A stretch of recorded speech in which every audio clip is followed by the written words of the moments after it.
Rápidamente vimos el nombre de Nahum, que significa, el nombre de Nahum significa Jehová consolado. Jehová consolado. O consolación. Muy bien, o consolación. Vimos que es una abreviatura de otro nombre, ¿de quién? Nehemías. De Nehemías. Muy bien, y también vimos, hermano, que el libro de Nahum es una secuela ¿de quién? De Jonás. Del profeta Jonás. Amén. El libro de el profeta Nahum se divide en ¿cuántas partes? Dos partes. La primera parte quedamos que es la grandeza de nuestro Dios, y la segunda parte, ¿de cuál es? ¿De qué habla la segunda parte? Del juicio contra Nínive. Habla de su destrucción, de su ruina. Importante, hermanito, ya les estaré yo pasando una información importante acerca de por qué estamos preguntando. Bien, una vez iniciando esta introducción, quedamos que íbamos a estudiar a partir del capítulo 2 y el capítulo 3, que vienen juntos. Es muy importante esta situación. Y vimos que vamos a apoyarnos a través de unos videos, y para que yo no esté repite la frase de, como dice el video, vamos a poner atención. Esto es para ustedes, no creo que salga a través de nuestro canal. Es un video para ustedes, para que lo podamos entender, porque lo que vamos a ver el día de hoy, hermano, está relacionado justamente porque el profeta Nahum, quedamos que escribe de una forma poética. ¿Cómo lo escribe? De una forma poética. Ahorita lo vamos a poner. Es importante, hermano, que entendamos que el profeta Nahum profetizó a través de una visión. ¿De una qué? Visión. Él lo estaba viendo, y cosas de lo que él vio lo vamos a reforzar a través de este video, que lo vamos a ver en dos partes, ahorita y después. Así que espero que no se vaya a dormir, póngale mucha atención, porque vamos a escudriñar la palabra, pero hay que poner atención. ¿Ya está usted, hermanito? 25 cosas escalofriantes de los asirios, los reyes de la tortura, el pueblo más cruel y sanguinario de la historia. En la antigüedad, multitud de civilizaciones se disputaban el dominio de una Mesopotamia bondadosa y fértil. Esas ansias por la supremacía activaron el lado más cruel de la imaginación humana, y se aplicó toda una maquinaria despiadada, plagada de terror, tanto para los pueblos que no cedían, como para sus propios miembros. Y aunque es cierto que no era la única sociedad de la antigüedad que aplicaba la barbarie, puesto que los asirios fueron víctimas de la ambición de otras naciones poderosas de la época, muchas fuentes no solo nos muestran los métodos de tortura y crueldad humana, sino que también hablan del orgullo asirio por llevarlos a cabo. El imperio asirio fue el maestro de otros igual de crueles como el imperio romano, y hasta sirvió de inspiración para el mismísimo Vlad Tepes, el conde Drácula, cientos de años después. Hoy hablaremos de métodos tan crueles como el desollamiento, empalamiento y las amputaciones hechas por los asirios, de cómo sembraron el terror psicológico, de cómo castigaban el adulterio, la homosexualidad y de otras cosas escalofriantes que aplicaron estos reyes de la tortura en la antigüedad.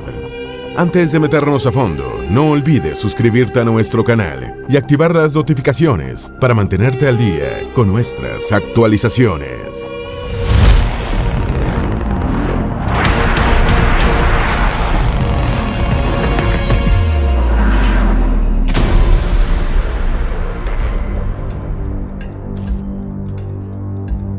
Número 1.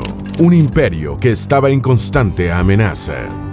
La posición geográfica de Asiria la convertía en un blanco fácil para los enemigos. La mayoría de los lados fronterizos del suelo asirio lo hacía un territorio prácticamente abierto y vulnerable. Eso provocó que los asirios, antes de convertirse en la gran potencia imperial y en victimarios, fuesen subyugados por las fuerzas de sus vecinos invasores. La constante lucha asiria por la supervivencia ante los ataques de los ejércitos invasores los haría crear la suficiente resistencia y una habilidad sin parangón que levantaría uno de los mayores imperios de todos los tiempos. Pero la crueldad que ellos sufrieron y el mismo instinto por la supervivencia los haría tan o más feroces de lo que fueron sus atacantes. Número 2. Tiglat-Pileser III subió al trono después de masacrar a la familia real. Pulu fue un general asirio y también gobernador de la ciudad de Nimrod en el siglo 8 a.C.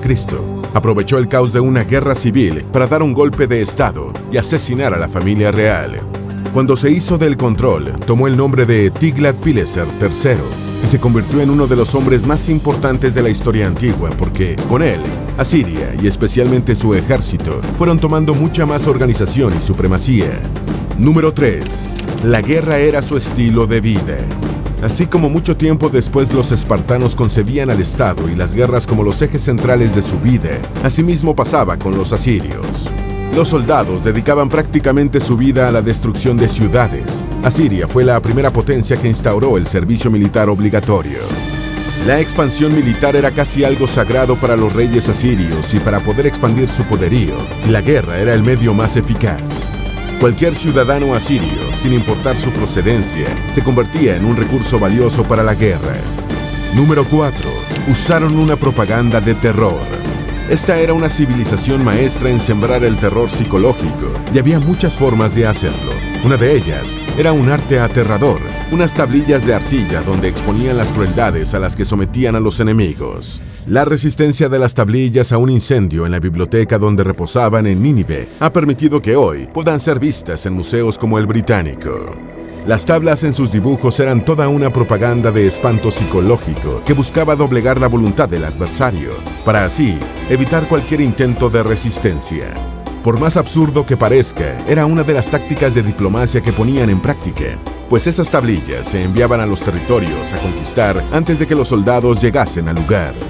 Realmente, cuando la fuerza asiria pisaba los territorios que anhelaba, ya las imágenes de las tablillas y la fama implacable que tenían atemorizaban a muchos de sus enemigos. En esas tablas mostraban cómo les arrancaban la lengua a los prisioneros o cómo eran decapitados. Por eso, tanta efectividad en su uso. Número 5. Los reyes asirios se jactaron de sus crueldades. Ashur-nasir-pal II dejó toda una serie de esas tablas con varias inscripciones que exponían las crueldades que ordenaba y que sus soldados llevaban a cabo. En una de esas inscripciones manifestó jactanciosamente: quemé a sus niños y niñas adolescentes, una columna de cabezas que erigí frente a la ciudad. En el Museo Británico hay un texto en el que Ashur-nasir-pal II describe con regocijo todo el horror al que sometió a los habitantes de la zona del Alto Tigris durante el año 882 a.C. Número 6.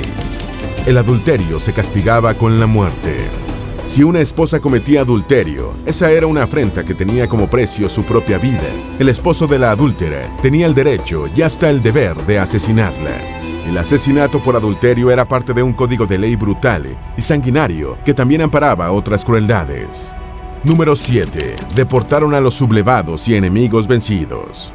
Evidentemente, los asirios no eran los únicos y no hay registros de que hayan sido los primeros en el mundo antiguo en llevar a cabo las deportaciones, uno de los tantos castigos que formaba parte de una política estándar que inició desde los tiempos de Adad-nirari I, cuando conquistó a Mitanni.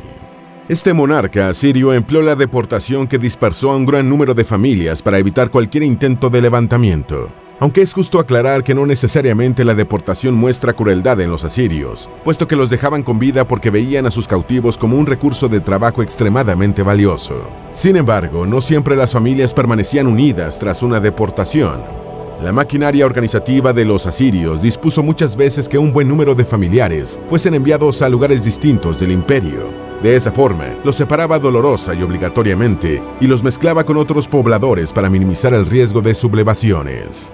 En la Biblia se alude a esta práctica asiria. Por ejemplo, en el segundo libro de los Reyes, en el capítulo 15, versículo 29, hablan de las deportaciones que ordenó el rey asirio, Teglat-Phalazar, sobre habitantes de Lión, Galilea, de la región de Neftalí y otras zonas. También en el capítulo 2, versículo 13 de Sofonías, se refiere a deportaciones hechas por los asirios. Algunos expertos catalogan estos textos y otras evidencias como asiriofóbicos, puesto que ese era el comportamiento estándar de las naciones poderosas en la antigüedad.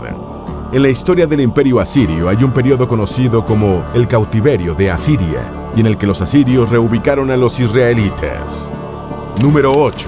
Enemigos esclavizados. Esta es, obviamente, una práctica común de los imperios, cuando los reyes no mataban a sus adversarios y hacían ver que les perdonaba la vida. Una de las opciones, incluso la mejor, en comparación con otras, era la esclavitud. Pero el pesado trabajo que tenían no les permitían descansar, y esa era una dura rutina que no todos podían aguantar por tanto tiempo. Número 9. Castraban a los hombres homosexuales. Al parecer, y según lo señala el portal Nueva Tribuna, la homosexualidad femenina gozaba de cierta indulgencia, pero ese ápice de tolerancia no alcanzaba a los hombres que tenían relaciones con otros hombres. Esto era algo que innegablemente hacía más crueles a los asirios, si se les compara con la práctica homosexual que sí realizaban sin problemas civilizaciones contemporáneas como la babilónica o la sumeria. Esa intolerancia de los asirios con los hombres homosexuales se vio especialmente entre los años 1800 y 1077 antes de la era cristiana. El precio por la práctica homosexual masculina era la castración. Número 10. Empalaron a sus enemigos. El empalamiento era uno de los métodos de ejecución que más practicaban los asirios, pero con una diferencia en relación con las referencias que conocemos de esta práctica terrorífica en la Edad Media. Según el historiador Peter Presker, la estaca era clavada debajo de las costillas y no por el ano. De esa manera, los picos sobresalían por el otro lado del cuerpo, impulsados por el peso de la víctima.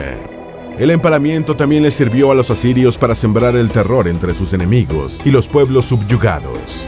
Este método sirvió de inspiración a Vlad Tepes, el conde Drácula, quien ejecutó a un buen número de otomanos a través del empalamiento, miles de años después de que lo hicieran los asirios. Una parte que vamos a ver, para que no decir, ¡ay, película! Ya no va a haber palabra.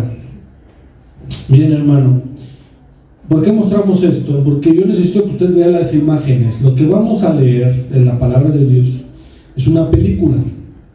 Hemos visto películas de guerra, ¿verdad? ¿Quién no ha visto películas de guerra? No actuales, sino, vamos a decirlo así, antiguas. Lo que nos va a narrar el capítulo 2 de la visión, acuérdense, la visión, Nahum todavía no sucede. Falta poquito y Nahum lo está profetizando antes de que suceda la destrucción de Nínive. El título que le traigo hoy se llama Jehová destructor y restaurador. Diga conmigo, Jehová destructor y Jehová restaurador. Esto que vamos a leer y a escudriñar es historia, trae algunos símbolos, pero con Nahum todavía no pasa hasta Sofonías. ¿Hasta cuándo? Sofonías. O sea, él todavía se está previniendo, él está avisando. Tenemos nosotros la región de Nínive, que actualmente está en Mosul, Irak, y en la palabra de Dios vamos a ver un mapa. Es muy importante que tengamos en mente esta región, porque ustedes ya sabemos que Nínive la fundó Nimrod. Entonces, Nínive, hermano, en este mapa que podemos ver, estaba rodeado de dos ríos muy importantes, que es el río Tigris, el río Éufrates. Aquí está, donde usted ve ahí Nínive, dos ríos muy importantes que ahorita vamos a ver en la palabra de Dios. Pasamos al otro mapa, Anita, por favor. Y Nínive, que era la capital de Asiria, estaba rodeada por murallas. ¿Por qué estaba rodeada? Por murallas. Se dice que tenía 15 puertas, ¿verdad? Copiones igual que las puertas de Nehemías. 15 puertas, ahí podemos ver nosotros el río. Entonces, Nínive estaba rodeada y estaba amurallada. Ahorita vamos a escudriñar. Estas murallas ya no están. Hay ruinas, hay algunos fragmentos, precisamente porque a Asiria lo conquistaron y destruyeron todo. Pero según los historiadores, las murallas de Nínive, hermano, estaban muy altas, y no solo altas, sino que tendrían un grosor muy grande, de tal forma que sobre las murallas, o sea arriba, pasaban los carros a caballo. Imagínense el grosor que tenía. Entonces Nínive estaba amurallada, su capital. En la palabra de Dios, Asiria viene a ser el primer imperio, hermano, en conquistar, en estar esclavizando, en estar haciendo al pueblo de Dios varias maldades. En la palabra de Dios podemos encontrar un rey asirio muy importante que se encuentra, como lo menciona el narrador, en el libro de los Reyes, en el libro de Crónicas, a Sennacherib. Ese rey también era muy malo, es símbolo de Satanás, Sennacherib, y él alababa o daba buenos sus murallas, decía que las murallas de Nínive. Entonces el día de hoy vamos a ver cómo Jehová también es un destructor y Jehová es restaurador. Dice el versículo 1 del capítulo 2.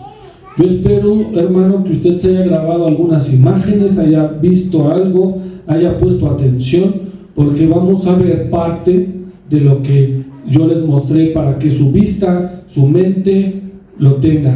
Dice el versículo 1: subió destruidor contra ti, guarda la fortaleza, vigila el camino, cíñete los lomos y refuerza con mucho tu poder.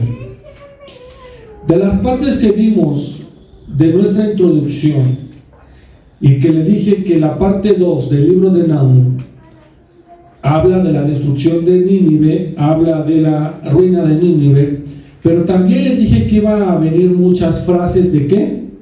De burla, que iban a venir frases de burla. El profeta está hablando, pero Dios es el que está hablando a través del profeta, y dice: subió destruidor. Este destruidor, hermano, es Babilonia. Babilonia, nuestro Dios, hermano, es un Dios tan poderoso que tenemos, que ocupa a los enemigos para destruir. Fíjese la ironía.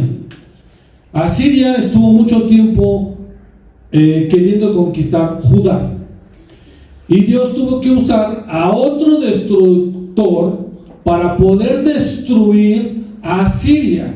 Entonces dice: subió destruidor, y es Babilonia junto con los medos. Sabemos que en el año 612, que le va a tocar a Sofonías, quien conquistó a Asiria, ¿quién fue? Babilonia y los medos. Entre ellos conquistaron a Asiria. Dice la palabra de Dios: subió destruidor contra ti. Está hablando contra Nínive. Esta profecía, el capítulo 2 y 3, es contra Nínive. Guarda la fortaleza, vigila el camino, cíñete los lomos y refuerza con mucho tu poder. Dios les está diciendo a través del profeta Nahum: a ver, ahora sí, ¿quiénes son? ¿Quiénes son ustedes? Porque va a subir contra ti el destructor. Y Dios utiliza, hermano, a otros pueblos para poder destruir. Y Dios le está diciendo aquí a través del profeta: guarda tu fortaleza, vigila tus caminos, pon seguridad, pon lo que tengas, cíñete los lomos y refuérzate con mucho poder. En la actualidad, hermano, podemos ver que los ejércitos han cambiado. Yo quiero que usted se enfoque en esos ejércitos que pudimos ver, porque ahorita nos van a describir en este capítulo al ejército asirio. Y es muy importante porque el profeta Nahum está teniendo una visión antes de que suceda. Dice el versículo 3: el escudo de sus valientes estará enrojecido, los varones de su ejército vestidos de grana, el carro como fuego de antorchas. El día que se prepare temblarán las hayas. Muy importante, hermano, porque aquí empieza nuestra película. Si fuéramos nosotros productores, y muchos de esos productores de películas o de televisión o de series no han hecho una película en el cual nos narren exactamente el ejército asirio. Podemos ver algunas películas griegas, romanas, pero como tal los asirios no. Y ya vimos que de las civilizaciones antiguas esta es la primera. Y miren lo que dice aquí la palabra de Dios: el escudo de sus valientes estará como enrojecido. ¿A qué entiende usted con que estará enrojecido? Sangre. Habrá mucha sangre. Y como podemos entender, la sangre es un importante símbolo para bien o para mal. ¿Por qué y a qué me refiero? Las guerras se ganan primero, hermano, psicológicamente, o que el adversario se meta al enemigo en su cabeza. Los asirios, déjeme decirle, y más adelante lo vamos a ver en estos videos, cuando tenían una herida, continuaban. Por eso su vestimenta de ellos era rojo, para que vieran que no tenían ¿qué? Heridas, sangre, por si algo les pasaba. Fíjese, desde lo psicológico, que ahora entendemos esta palabra nosotros, ellos lo que hacían era vestir a sus soldados de color rojo, por si ellos eran heridos. Dice, el escudo de sus valientes estará enrojecido. Usaban también escudos de ese color. Los varones de su ejército vestidos de ¿qué? De grana, otro color, y es más parecido a la sangre, así como algo así. Se dice, hermano, que cuando estaba el sol, los escudos eran redondos y tenían un brillo especial. A lo lejos, sus enemigos de los asirios veían eso, hermano, veían manchas de color roja. Entonces, con la luz y el reflector veían ese color de color grana, que es como color rojo. Fíjese todo lo táctico que estaban usando los asirios, pero esto es una burla de parte de Dios para con ellos, como Dios se burla de sus enemigos. ¿Cuántas personas, cuántos gobiernos no se sienten como los que son los asirios, hermano? Y mi Dios les dice, mandaré al destructor. Dios mismo, hermano, es el que destruye. Dios mismo manda a alguien más grande que los asirios. Usted también debe de saber que estos asirios fueron conquistados por los babilónicos por los griegos, los griegos por los romanos en cuanto a la estrategia militar. Pero ya en religión, el gobierno que ahorita está predominando en este sentido son los romanos, hasta que venga el Señor Jesucristo y derrumbe esta falsa religión que está actualmente en el mundo. El escudo de sus valientes estará enrojecido. Estamos hablando de esa estrategia militar psicológica. Los varones, los hombres de tu ejército serán vestidos de grana. Y entonces empieza a describir el ejército, hermano. El carro como fuego de antorchas. El día que se prepare temblarán las ¿qué? Hayas. Por eso le digo, vea esta escena, esta preparación que el profeta Nahum está teniendo, esta visión, la tuvo aproximadamente unos 10 años antes de que sucediera. Y él está describiendo. Esta escena la hemos visto en películas, pero en las películas tienen cierta verdad y cierta mentira. Dice ahí, el carro como fuego de antorchas. Los asirios también usaban flechas con fuego. El día que se prepare, temblarán las ¿qué? O sea, está hablando el profeta Nahum que el ejército asirio tendrá miedo. Temblarán las sayas. ¿Qué son las sayas, hermano?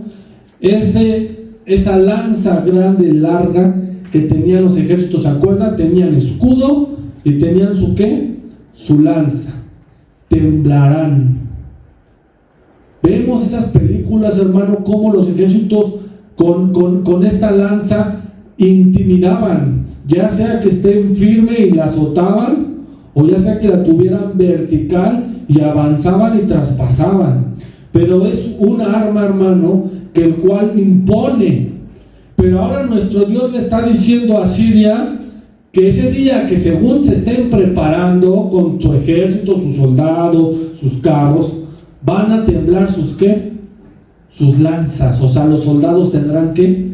Miedo. Sus jabalinas, sus lanzas, hermano, tendrán miedo. En lo simbólico, hermano, es igual. Cuando venga nuestro Dios, el Señor Jesucristo, porque Él vendrá como destructor a destruir las naciones de la tierra que estuvieron en contra de Él, les va a pasar lo mismo que a Siria. Habrá sangre, habrá destrucción, pensarán que estarán ganando y temblarán de miedo. Miren nada más, hermano, esta figura que nos están mostrando. Dice el versículo 4, sigue describiendo al ejército que vimos. Sigue describiendo al ejército. Dice, los carros se van a precipitar a las plazas, con estruendo rodarán por las calles. Su aspecto será como antorchas encendidas y correrán como ¿qué? Relámpagos. Nos habla de miedo, hermano. Esta es profecía. El profeta Nahum está hablándole a Nínive y le está diciendo lo que Dios le está mostrando al profeta. Tus carros, esos carros que están sobre las murallas, estarán enrojecidos, estarán llenos de sangre. Se van a precipitar, o sea, entre ustedes se estarán equivocando, entre ustedes habrá confusión. Con estruendo rodarán por las calles, y su aspecto será como estas antorchas encendidas.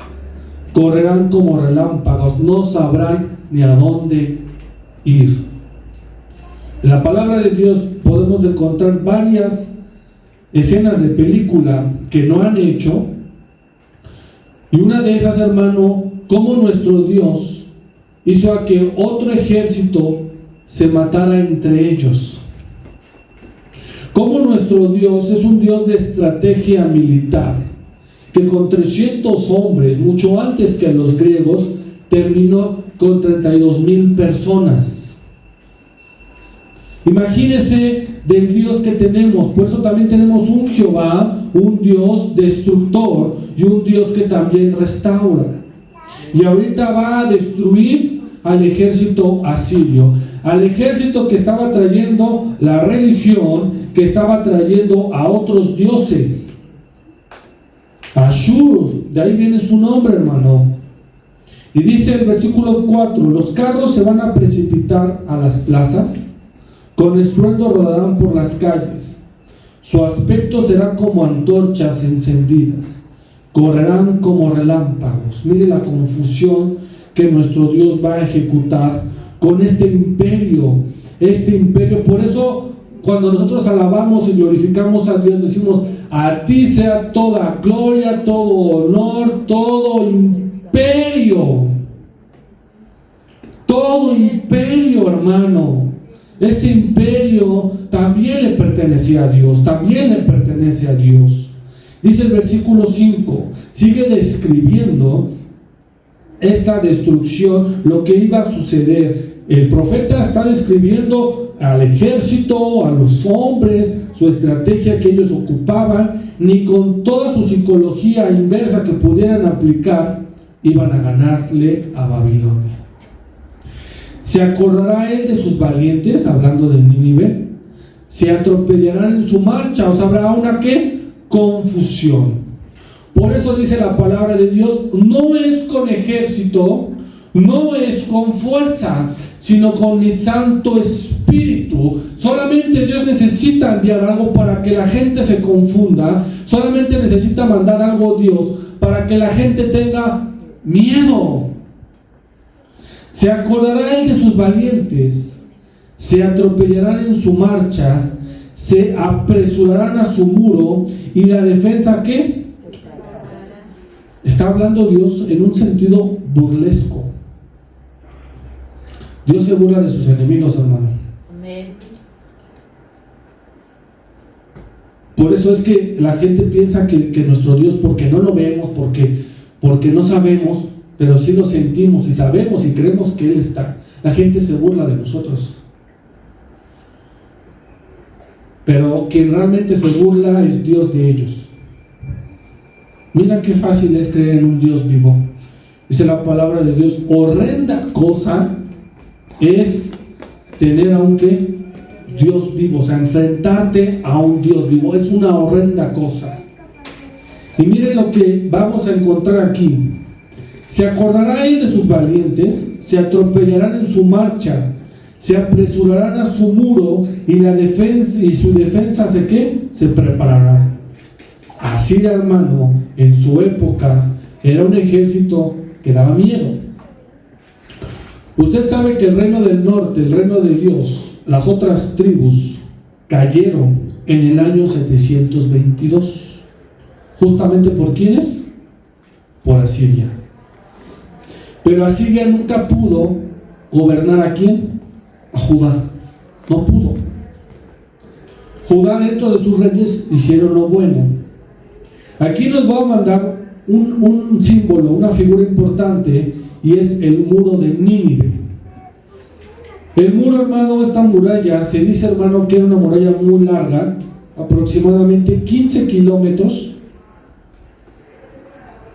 La altura que le mencioné, 15 metros aproximadamente de alto, y 5 metros o más de ancho, donde podían pasar los carros.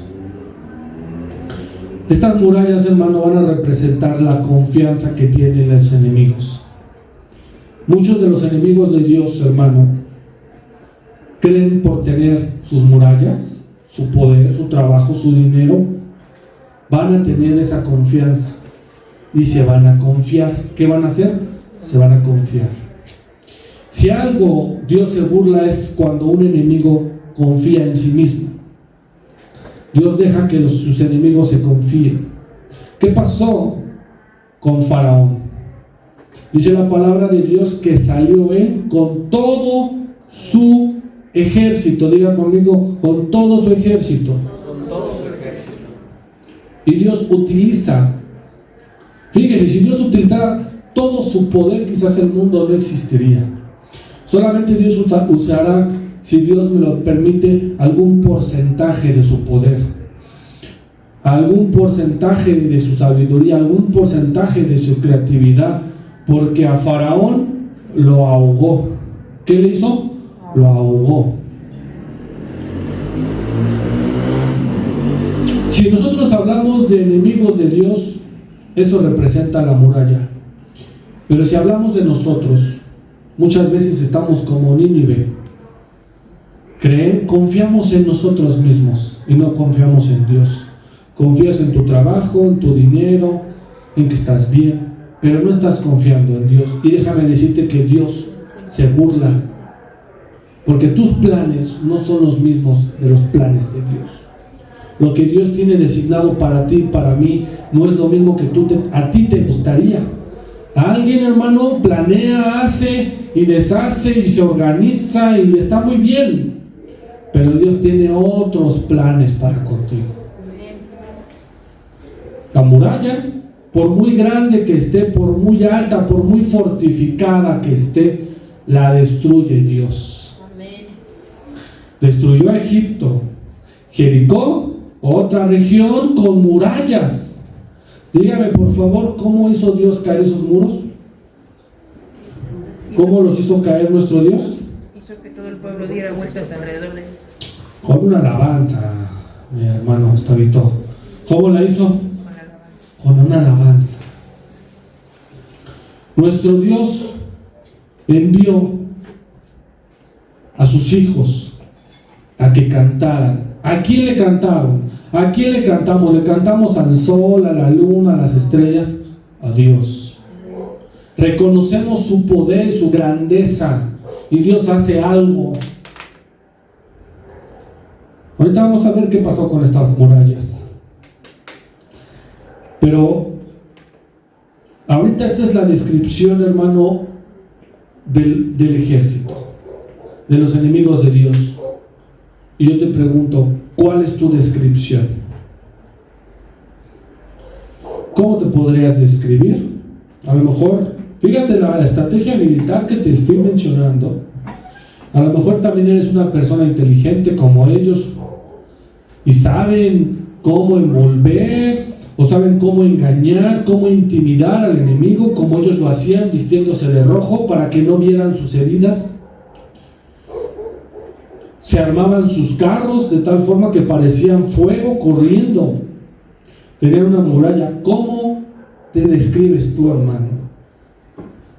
Porque déjame decirte que aunque te describas aún mejor que estos versículos, Dios te va a derribar si no estás en su camino. Si no estás como en el tiempo de Jonás y te arrepientes y tú continúas como en el tiempo de Nahum, vendrá palabra sobre de ti, porque también tenemos un Dios que destruye. Si Él lo enseña, hay tiempo para todo, también tenemos un Dios que destruye, que acaba. También es un Dios destructor el que tenemos. Él no va a destruir lo bueno, Él que va a destruir lo malo. Lo que Él creó se marchita, se vuelve malo. Por eso es que a Él le duele cada vez que tiene que corregir a la humanidad de una y mil maneras. Nos enseña que Él lo puede hacer. Manda un diluvio, manda fuego con azufre, manda temblores o terremotos, se los traga a la tierra, manda plagas, de mil maneras nuestro Dios. Por eso le digo, Él ocupa un mínimo porcentaje de todo, hermano. Y mire cómo nos sorprende de su poder. ¿Cómo te describes? ¿Acaso eres como Asiria y crees que nadie te puede gobernar? ¿O nadie te puede tirar? No hay nada oculto debajo del sol. No hay nada que nuestro Dios no sepa de ti o de mí, hermano. Vamos a ver la profecía del profeta Nahum, de cómo ya ahorita se cumplió. Pero si estuviéramos nosotros en esta película, acuérdense que Él la está viendo. Él está viendo porque nuestro Dios envía profetas, y a través de este profeta Él estaba viendo la visión, y se cumplió, hermano. Dice el versículo 6: las puertas de los ríos se abrirán y el palacio será destruido. ¿Cuáles ríos? Los que vimos. Tenían unas super murallas, pero en medio de esas murallas, o sea, adentro de su ciudad, pasaba un río. ¿Qué pasaba? Un río.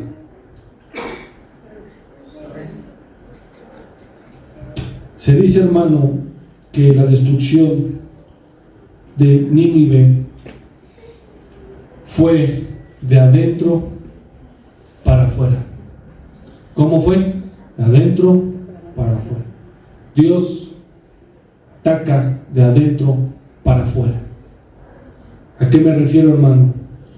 Dios ataca y destruye a sus enemigos de adentro para afuera. Esos ríos, o ese río, se desbordó a tal grado que, ¿qué pasa con el agua, hermano? ¿El agua la puedes contener? Debilitaron los muros. Si Asiria sitiaba ciudades de Israel, y sitiar, hermano, es que no te dejen entrar para comer, para salir o entrar. A Asiria le pasó lo mismo.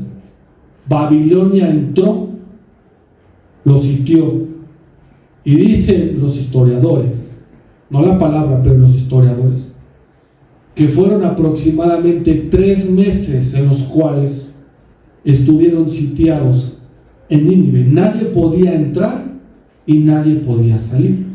Lo que ellos no pueden explicarnos es por qué se desbordó el río.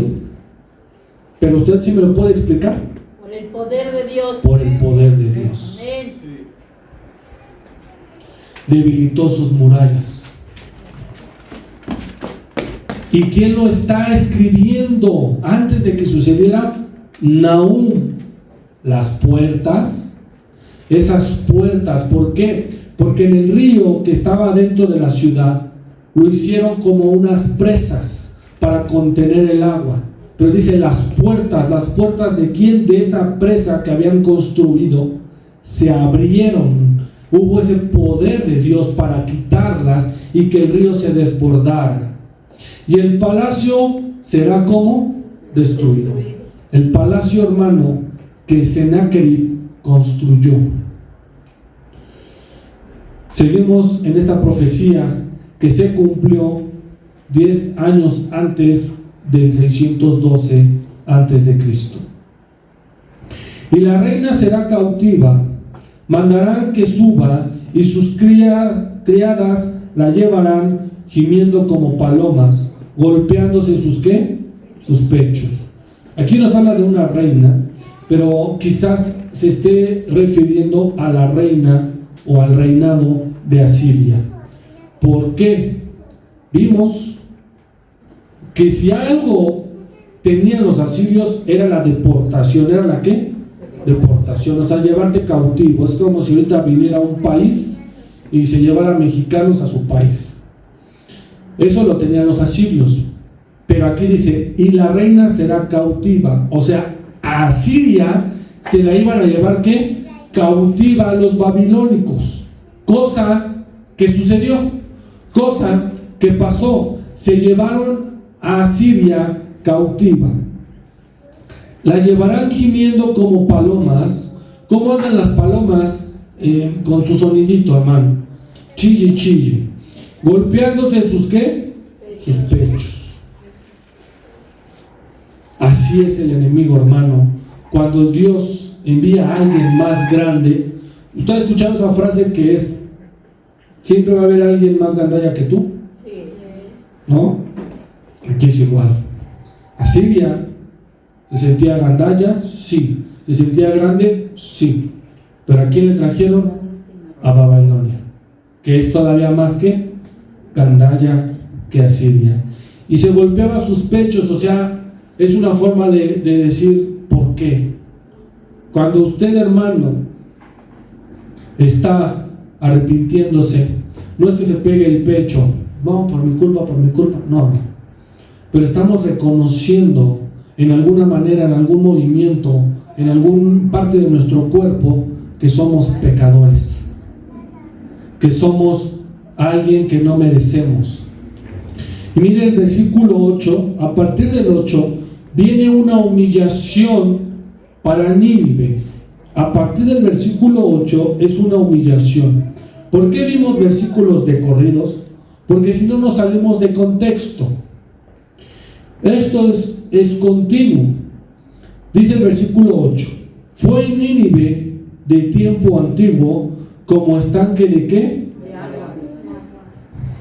Aquí nos habla en primer lugar que Nínive, lo sabemos ahora por la historia, que es una nación o fue una nación muy antigua, tan antigua, hermano, y tenemos un Jehová destructor que dejó ruinas. O sea, usted no puede ir a visitar Nínive, y Nínive se menciona en la palabra de Dios 18 veces, a tal grado que el Maestro, el Señor Jesucristo, la menciona 2 veces. Imagínense lo importante que fue esta ciudad como para que el Señor Jesucristo se tome la molestia de mencionarla. Pero si nosotros fuéramos de turistas para allá, no hay nada, porque Dios cumple lo que dice, hermano. Amén. Fue Nínive de tiempo antiguo como estanque de ¿qué? De aguas. Aquí entendemos por revelación, por lo que le menciono, que fue inundada Nínive. Se desbordaron los ríos. Por eso es que dice el profeta que fue como estanque de ¿qué? De aguas. Se sigue burlando a nuestro Dios. Pero ellos huyen, fíjense, ellos huyen. Y dicen, deteneos, deteneos. Pero ninguno ¿qué? Están vueltos locos. Quiero que se imagine, porque no hay una película, no hay algo, hermano, porque es una civilización muy antigua, pero a través de la palabra del profeta Nahum podemos nosotros imaginarnos la escena de cómo corren unos, cómo corren otros, pero no hay alguien que ponga atención porque Nínive está siendo ¿qué? Destruida. Eso sucede, hermano, cuando hay personas que se vuelven locos. Y dice el versículo 9 al 12, muy importante, porque del 9 al 12 nuestro Dios se sigue burlando de ellos. Saquead plata, saquead oro, no hay fin de las riquezas, sustanciedad de toda clase de efectos que codiciables. Este es el segundo símbolo que encontramos, al igual que los muros. Asiria tenía algo especial. Cuando conquistaba pueblos, se quedaba con sus riquezas. Y ellos se sentían que tenían plata y oro. Pero nuestro Dios dice, no hay fin de riquezas, o sea, no hay dinero que les alcance. No hay algo que les alcance. No hay nada. De toda clase de efectos que codiciables. Se quedaban con todo ellos, hermano. Nuestro Dios se está burlando y les está diciendo a través del profeta Nahum que ni aún con su poder, ni aún con su alto estatus iban a salvarse de esta situación. Porque cuando nuestro Dios habla, cumple. Cuando nuestro Dios dice, lo hace, hermano. Y dice la palabra de Dios en el versículo 10: vacía, agotada y desolada está. Imagínense, vacía. ¿Cómo quedó Nínive ahorita? Vacía. Agotada y desolada. Le repito, ¿le gustaría ir ahí con un muro que quedó así, arena y tierra? ¿Verdad que no? Nuestro Dios cumple. Vacía, agotada y desolada está Nínive. Eso es lo que les pasa a los enemigos de nuestro Dios. Quedan vacíos, quedan agotados y quedan desolados. Cuando tú te metes con Dios, hermano, cuando no te arrepientes la primera vez, como en el tiempo de Jonás, eso sucede. ¿Ve personas vacías? Sí. ¿Agotadas? Sí. ¿Desoladas? Sí. No hay religión, no hay doctrina, no hay alcohólicos anónimos que los llene, no hay canciones, hermano. Podemos poner un ejemplo muy sencillo. Este artista, cantante, que su vida es obvio que no tiene un buen sentido, el hijo de Vicente Fernández, ¿cómo se llama? Ese. ¿Qué vacío se ha de sentir que se sube al escenario a tomado en esa situación, hermano? Vacíos y agotados y desolados está. Y no solo eso, el corazón como desfallecido. O sea, tu alma no tiene sentimientos, no tienes ánimos, no hay nada en ti. Dice ahí, temblor de rodillas, dolor en las entrañas, rostros como. Está hablando del ejército. Y aquí se repite un patrón. Dice, temblor de rodillas, o sea, que hacen este movimiento. Temblor de rodillas, dolor en las entrañas, rostros como demudados. El miedo que Dios le da a los enemigos. ¿Por qué se repite este patrón? Ya me acordé en dónde se repite este patrón. Asiria está diciendo el profeta Nahum que iban a hacer en sus rodillas como así. Hay alguien que también le pasó así. Años después sabemos que conquistó Babilonia Y también Babilonia fue usada por Dios junto con los persas para sacar a su pueblo de Babilonia. Pero ya al final del reinado de Babilonia hubo un rey que por andar tomando y andar jugando con las cosas de Dios que no se hacen, conoció el primer grafiti de la historia. ¿Se acuerda usted de cómo una mano, dice la palabra de Dios en Daniel, que escribió ahí unas palabras? Dice la palabra de Dios que sus rodillas chocaban de miedo, de temor. Eso es lo que infunde Dios en sus enemigos. Yo espero que usted y yo nunca sintamos esto, hermano, que tu rostro se enmudezca, que no hables. Y dice el versículo 11 y 12, usted si me hace el favor de leerlo, el 11.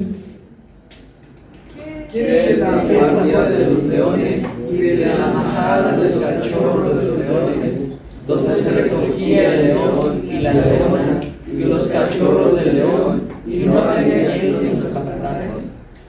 El león arrebataba en abundancia para sus cachorros, y ahogaba para sus leonas, y llenaba de presas sus cavernas y de robos sus ¿qué?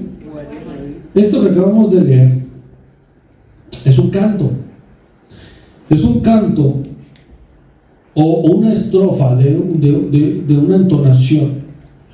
Pero yo espero que usted pueda entender, por eso le digo que el profeta Nahum escribe de una forma un tanto difícil, pero está hablando con sarcasmo. ¿Con qué está hablando?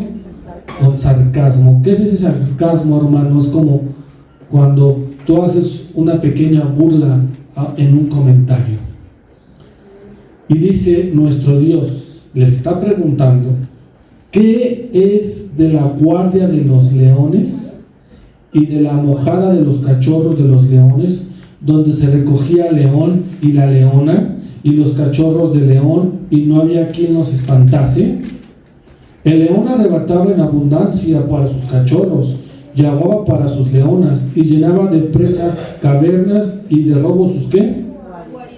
Dos cosas. Si observó bien el video, había un animal que salía mucho. ¿Cuál era? El león. Aparte del caballo, el león.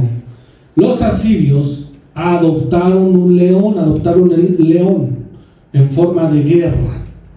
Pero bien sabemos que el único león que hay es nuestro Dios, el león de la tribu de Judá. Y Dios está burlándose de ellos. ¿Dónde están tus leones? Para que me entienda usted, ¿dónde están tus leones? ¿Dónde están tus leones? ¿Dónde están esas guaridas de los leones? ¿Dónde están? Dice nuestro Dios. ¿Acaso están en las cavernas? No hay quien los pasee, no hay quien. Dios se está burlando de Asiria. Adoptaste al león, símbolo mío. Yo soy el único león de Judá. Ellos adoptaron a estos leones, hermano, y Dios se está burlando. Yo quiero que entienda este sarcasmo, porque también nuestro Dios tiene sentido del humor. A lo mejor no suele aventar chistes seguidos, pero de quien se burla seguramente son de sus enemigos.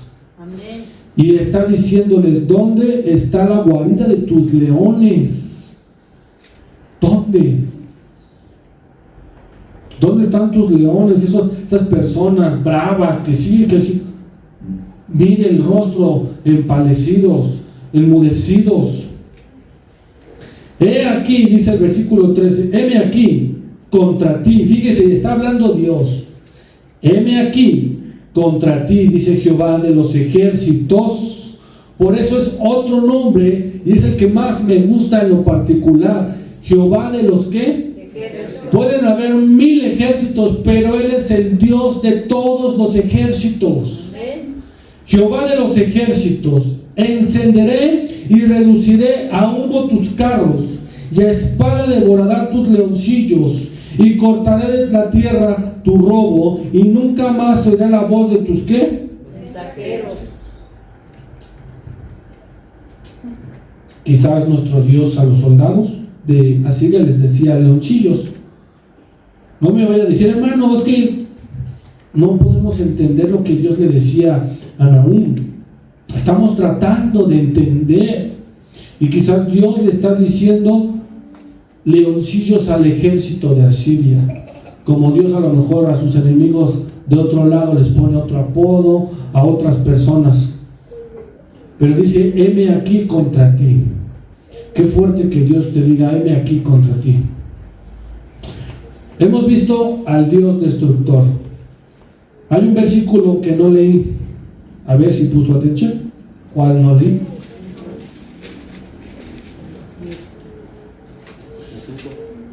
¿Cuál versículo no leí? A ver cómo lo agarro bajada siempre. El 5 no leí. Vamos a ver, creo que fue cuando fuiste al baño. Se acordará él de sus valientes, se atropellarán su marcha, se apresurarán a su muro y la defensa se preparará. ¿No lo leí esa? ¿Cuál no leí? ¿El 9?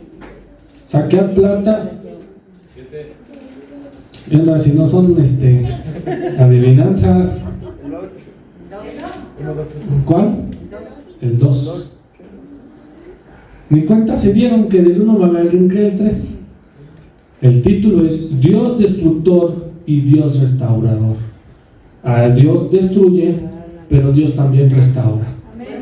Ahí sí dijeron amén.